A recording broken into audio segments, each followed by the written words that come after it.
وکبر غرور په دنیا ماکړه کبر غرور د ژوند لار د دنیا دوه ورځې ژوندون وړاندې کوونکی مولوي محمد یاسین فهیم پانی دنیا د ژوند لار دنیا باندې نازونا وچی گنہگار تمار گیراشی وچی گنہگار تمار گیراشی پر پیدویشی زکار تولا دمنا.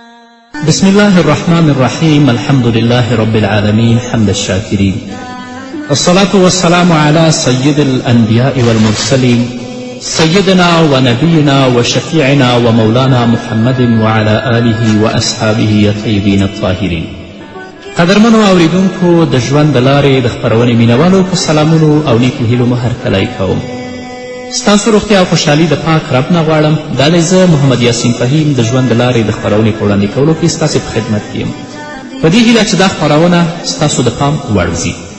قدرمنو اوریدونکو، زموږ د نننۍ خپرونې موضوع ځانګړې شوې د حضرت موسی علیه السلام په هکله چې د موسی علیه السلام ژوند څنګه و او د فرعون په مقابل کې حضرت موسی علیه السلام څنګه مبارزه او مقابله وکړه. انشاءالله په څو خپرونو کې به د حضرت موسی علیه السلام په هکله ټول معلومات تاسو ته وړاندې شي. حضرت موسی علیه السلام د اولوالعزم پیغمبرانو څخه یو پیغمبر دی چې الله رب العزت په خپل کلام کې په سورة مریم کې په 51 آیت کې د هغه په هکله داسې فرمایي: واذکر فی الکتاب موسی انه کان مخلصا وکان رسولا نبیا. ای پیغمبره، ته یاد که په دې کتاب کې یعنې په قرآن کې د موسی یعنې په قرآن کې ته د موسی یادونه وکړه. هغه موسی چې هغه یو غوره کړی شوی شخص و او هغه پیغمبر او نبی و. نو حضرت موسی علیه السلام د الله رب العزت د پیغمبرانو څخه یو اولوالعزم پیغمبر او نبی دی. همدارنګه حضرت موسی علیه السلام په کلیم الله باندې هم مشهور دی او په کلیم الله باندې د الله په کلام کې هم نومولی دی چې حضرت موسی علیه السلام خپل رب او خپل پروردګار سره بې له کوم منځګړي نه مخامخ رب العزت سره خبرې کړي دي، لکه څنګه چې پروردګار په صورت اعراف په 144 آیت کې فرمایي: قال یا موسی انی استفیتک علی الناس برسالاتی وبکلامی فخذ ما آتیتک وکن من الشاکرین. الله فرمایي چې ای موسی، ما تا ته په ټولو خلکو ترجیح درکړې ده، ته مې غوره کړی چې ته زما پیغمبر او زما استازیتوب وکړې او له ما سره هم کلامه اوسې، نو څه چې زه درکړم هغه واخله او د خپل پروردګار شکر ادا کړه. نو حضرت موسی علیه السلام د عمران زوی دی چې د حضرت موسی علیه السلام د نسب لړۍ په یعقوب بن اسحاق بن ابراهیم علیهم السلام باندې تمامیږي او هغوی نسب رسیږي. او حضرت هارون علیه السلام د حضرت موسی علیه السلام د مرستې لپاره الله مبعوث کړی و او د حضرت هارون علیه السلام بعثت هم د موسی د دعا په پایله کې منځته راغلی چې انشاءالله په دې باندې به هم وغږیږي. په مخکې خپرونو کې د یوسف علیه السلام د کیسې د بیانولو په ترڅ کې مو دا یادونه وکړه چې بني اسرائیل په مصر کې د یوسف علیه السلام په زمانه کې میشت شول. مخکې د هغه نه ول په مصر کې د حضرت یوسف علیه السلام په زمانه کې دوی په مصر کې میشت شول. کله چې د حضرت یوسف علیه السلام د کورنۍ ټول غړي مصر ته راغلل، له هماغه وخته بني اسرائیل په مصر کې استوګن شول او د زمانې په تیرېدو سره د حکومت واک د دوی لاسته ورننوت او بالاخره دا ثامنه عشره کورنۍ ته ورسید. د بني اسرائیلو لومړنی پاچا هغه احمس و. کله چې قدرت د دې کورنۍ دویم رامسیس یعنی فرعون ته ورسېده، د مصر د ټولو قبطي پاچاهانو لقب فرعون و، لکه څنګه چې د کسرا د فارس د پاچاهانو د کسرا د فارس د پاچاهانو لقب و او قیصر د روم د پاچاهانو لقب و. نو د قبطیانو د پاچاهانو لقب چې و هغه به فرعون و. نو چې کله فرعون واک ته ورسید هغه ولیدل چې د بني اسرائیلو شمیر ورځ په ورځ مخ په ډېرېدو دی. نو فرعون له دې نه ویرېده چې د مصر د دښمنانو سره د مرستې لاس وروږد نه کړي، چې قبطیان به البته دوی مغلوبه ګرځوي او بني اسرائیل به غالب شي، او موسی علیه السلام هم د بني اسرائیلو له قبیلې و. نو فرعون د دوی بوډاګان یې په ډېرو سختو بېګاریو وګمارل تر څو قدرت یې له منځه ولاړ شي، او دوی یې په بېلابېلو ډلو باندې وویشل چې په خپل منځ کې البته وویشل بېل بېل یې کړل. او همدارنګه په هغې زمانه کې چې کم کاهنان، نجومیان یا جادوګران ول، هغو فرعون ته خبر ورکړی چې د ملک زوال دی د هغه شخص په لاس سرته رسي چې د بني اسرائیلو په منځ کې هغه دنیا ته راځي. فرعون دا خوب هم لیدلی و، او کاهنانو، نجومیانو، هغه معبرانو دا هم ورته ویلي و چې د ملک زوال دی د هغه شخص په لاس سرته رسي چې د بني اسرائیلو په منځ کې هغه دنیا ته راځي. نو له دې مخې فرعون امر صادر کړه چې بني اسرائیلو هغه زیږول شوي ماشومان هلکان ټول ووژني، حتی چې په یو ورځ کې 12,000 ماشومان دې لعین په قتل باندې رسولي ول. لکه د الله کلام موږ ته په دې هکله داسې فرمایي انشاءالله سورة قصص په 53 آیت کې. 53 آیت دی که 3 نه تر 5 پورې دی. الله داسې وایي نتلو علیک من نبأ موسی و فرعون نتلو عليك من نبأ موسى وفرعون بالحق لقوم يؤمنون إن فرعون علا في الأرض وجعل أهلها شيعا يستضعف طائفة منهم يذبح أبناءهم ويستحيي نساءهم إنه كان من المفسدين ونريد أن نمن على الذين استضعفوا في الأرض ونجعلهم أئمة ونجعلهم الوارثين. الله رب العزت فرمای چې موږ د موسی علیه السلام او د فرعون یو څه حال په صحیح توګه باندې تا ته اورو، او د داسې خلکو دپاره چې ایمان یې راوړی هغو ته د ګټې سبب هم ګرځېدلی شي. او دا اورول په حقه توګه دی لقوم یؤمنون، هغه قوم دپاره چې ایمان یې راوړی. او الله فرمایي خبره دا ده چې فرعون په ځمکه کې سرکشي وکړه او د هغې اوسیدونکي یې په ډلو ډلو باندې وویشل. له هغو څخه یوه ډله یې ذلیله کوله چې هغه بوډاګان ول، د هغوی هلکان یې وژل او د هغو نجونې یې ژوندۍ پرېښودلې چې هغه به یې خپل وینځې جوړولې. په واقع کې هغه له فساد کوونکو څخه و، یعنې فرعون. او الله فرمایي چې دا موږ دا اراده درلودله چې پر هغو خلکو مهرباني وکړو چې په ځمکه کې ذلیل ګرځول شوي چې بني اسرائیل دي، او هغوی رهبران وګرځوو او هماغوی وارثان د ځمکې هم وګرځوو. نو حضرت موسی علیه السلام د ستر سرغړونکي فرعون د پاچاهي په زمانه کې دنیا ته سترګې وغړولې. او مخکې د دې نه فرعون چې کوم ماشومان به په بني اسرائیلو کې پیدا کېدل هغه به ډېر په بېرحمي سره په قتل رسول. نو په دغه زمانه کې حضرت موسی علیه السلام هم دنیا ته سترګې وغړولې، او څو میاشتې حضرت موسی علیه السلام د خپل مور په غیږ کې تېرې کړې. کله چې د حضرت موسی علیه السلام مور له دې نه وویرېده چې راز یې لوڅ نشي او څوک خبر نشي چې زما په کورنۍ کې ماشوم دنیا ته سترګې غړولې دي، نو په دې وخت کې الله رب العزت هغې ته الهام وکړه چې هغه بې له کومې ویرې او خطرې نه په یو صندوق کې کیږدي او په سیند کې لاهو کړي. د موسی علیه السلام مور ته الله دا الهام کړی چې بې له کومې ویرې نه موسی علیه السلام په صندوق کې واچوه او په سیند کې لاهو کړي. خو د موسی ساتنه چا کوله؟ الله رب العزت کوله. او الله د موسی علیه السلام مور ته دا ویلي و چې تو خو په سیند کې لاهو که او د ډېر لږ ځنډ وروسته به بیرته هغه تا ته راولو. او موسی علیه السلام به د پیغمبرانو په ډله کې هم شامل کړو. د الله وعده حق ده، څنګه چې الله د موسی مور ته ویلي و دغسې شو. نو کله چې د موسی علیه السلام مور هغه صندوق او هغه تابوت چې په هغه کې موسی علیه السلام پروت و په سیند کې لاهو کړه، اوبو د فرعون د ماڼۍ په لور هغه صندوق یې وړه. د فرعون د کور دننه اوبه روانې وې. نو حضرت موسی علیه السلام چې په هغه صندوق کې ایښودل شوی و د فرعون کور ته ننوت. د موسی علیه السلام خور ورپسې ګوري چې دا چیرته ځي. هغه محبت چې د خویندو وروڼو سره دی هغه تاسو ټولو ته معلوم دی. د موسی علیه السلام د خور د سترګو نه اوښکې څاڅي او خپل ورور پسې ګوري چې د ورور صندوق یې چېرته ځي، د هغه په فراق باندې جان، خو د هغه صندوق د فرعون کور ته وځي. کله چې هلته د موسی علیه السلام صندوق ورسېده نو د فرعون خدمتګارانو هغه صندوق ونیوه. چې کله د صندوق سر خلاص کړه ګوري چې پکې ماشوم دی، نو د فرعون د میرمنې سترګې د بیبي عاصیې په موسی علیه السلام ولګېدې.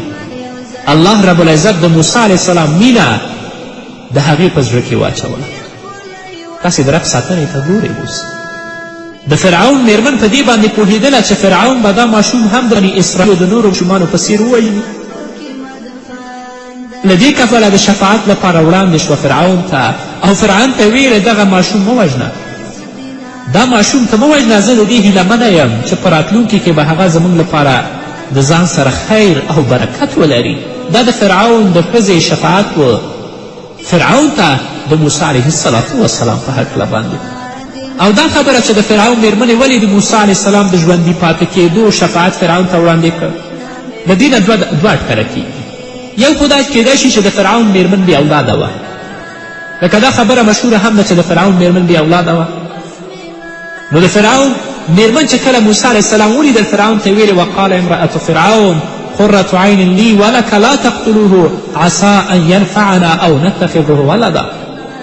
د فرعون میرمنې فرعون ته ویل دی زما او ستا لپاره د سترګو یخوونکی دی، مې وژنه، کیدای شي چې دا ماشوم زموږ لپاره ګټور ثابت شي یا به یې په زویوالي ونیسو. نو د فرعون میرمن اولاد نه درلوده، ځکه فرعون ته یې دا شفاعت کوه چې ته موسی علیه السلام ووژنه. د دې وجې نه یا د دې وجې نه چې موسی علیه السلام ډېر زیات ښکلی ماشوم و، څرنګه چې الله رب العزت په خپله حضرت موسی علیه السلام ته وایي والقیت علیک محبة مني، ما له خپل لورې نه پر تا باندې محبت اچولی و.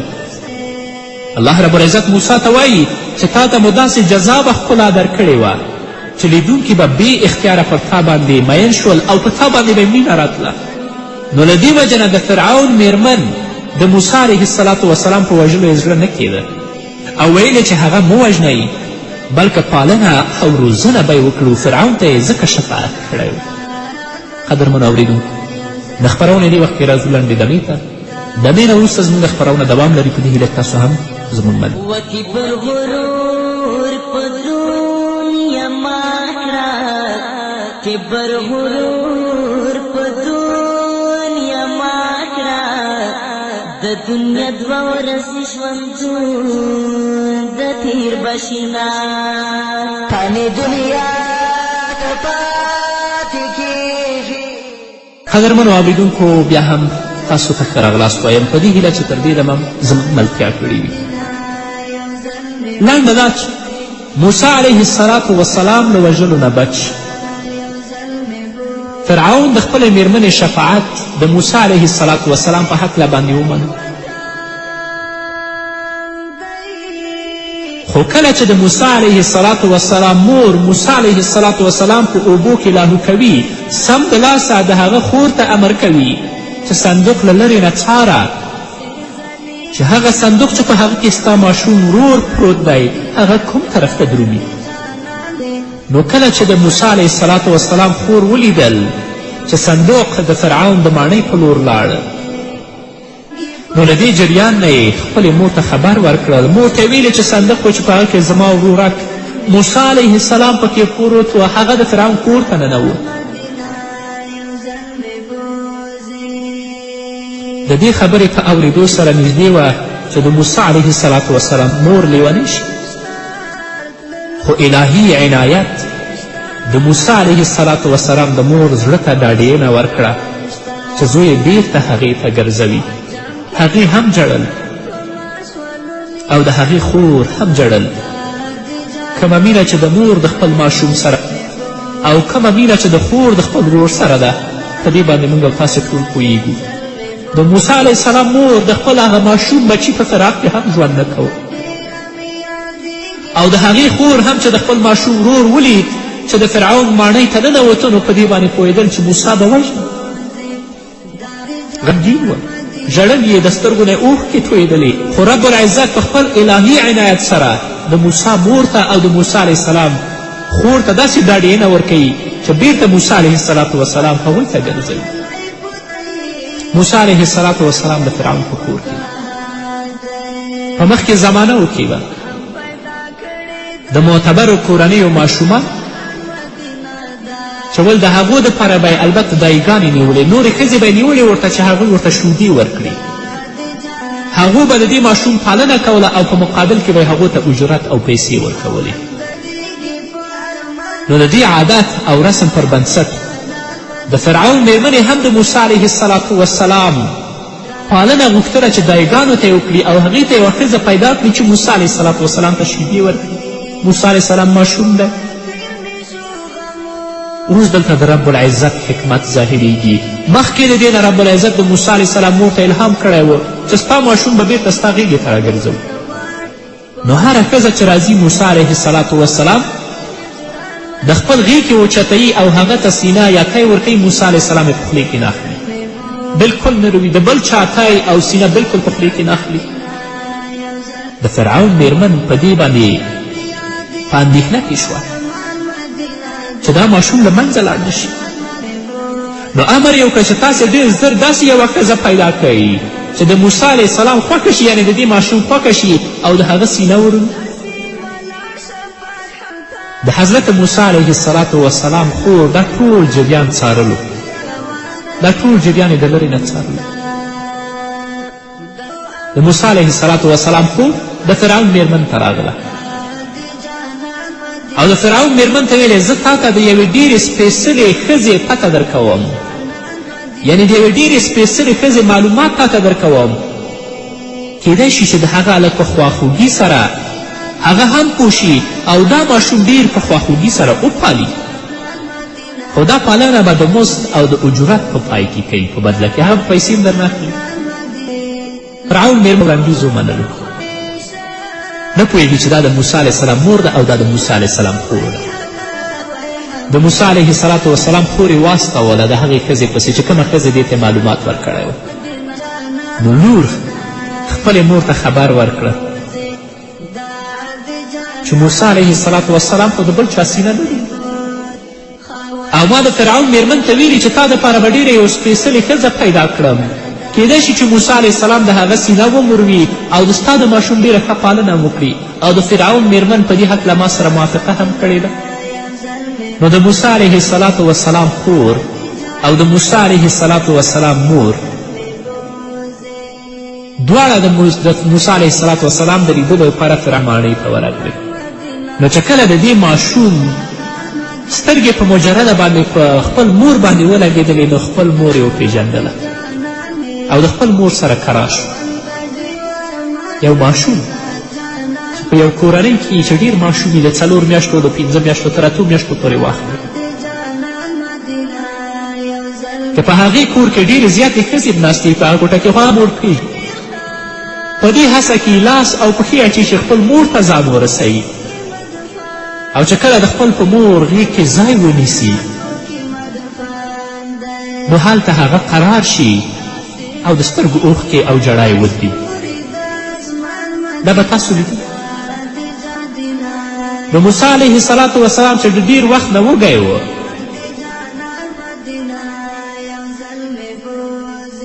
او د یوې ښځې سینه یې هم نه رودله، کله چې د خپل مور ولیدله نو د مور په لیدلو سره د خپل مور یې وپېژندله، چې کله مور هغه په غېږ کې واخیسته د مور ته یې وروده او هلته قرار شو. نو د موسی علیه السلام مور چې کله دا حالت ولیده چې رب العزت د هغه زوی بیرته د هغې غېږې ته ورسوه، نو هغه یقین وکړه چې د الله رب العزت وعده حق. هغه ماشوم د خپل ماشوم مینه د هغه په زړه کې پرته وه او د موسی علیه السلام فراق هغه ډېره دردوله، د هغه خور هم سخته دردوله، خو الهي عنایت هغوی سره مل و. رب العزت هغوی سره دا وعده کړې وه چې بیرته به موسی ستا غېږې ته راولم تاسې د رب العزت حکمت ته وګورئ، د رب العزت قدرت ته وګورئ چې په فرعون په کور کې موسی ژوند کوي او د موسی علیه السلام مور په خپله راځي پیژني نه څوک، د پیسو په مقابل کې د موسی علیه السلام پالنه کوي. دا هغه د پروردګار حکمتونه دي چې د خپلو بندګانو ته د خپل د قدرت نښې او نښانې ښیي. خو هغه څوک چې د الله په وحدانیت باندې معتقد وي، مؤمن وي، هغه د دې نه پند اخیستلی شي، او هغه څوک چې په غفلت کې ژوند کوي هغه اصلا په څه نه پوهیږي. الله رب العزت دې د هغو میندو په حال باندې ورحمیږي چې د هغو ماشومان نشته او د ماشوم په هیله کې ژوند کوي، یا یې شته دی چې وفات شوي دي، ورک دي پرې. الله رب العزت دې په هغو ټولو باندې رحم وکړي، لکه څنګه چې موسی مور د موسی په فراق کې ژوند کوه او الله رب العزت هغه بیرته د هغه غیږ ته وروست. قدرمنو اورېدونکو، دا وه زموږ نننۍ خپرونه چې ستاسو درانه حضور ته وړاندې کړه. په بلې خپرونه کې به انشاءالله بیا هم د موسی علیه السلام په هکله غږیږو چې موسی علیه السلام د بني اسرائیلو په ملاتړ کې اوچتیږي. په دې هیله چې تاسو هم زموږ ملتیا وکړئ. نو دا وه زموږ نننۍ خپرونه چې ستاسو درانه حضور ته وړاندې کړه. تر بلې خپرونې پورې چې زه بیا هم ستاسو درانه حضور ته راځم، تاسو ټول ته پاک رب سپارم. پاتې ژوند او پاتې ورځ نیکمرغه.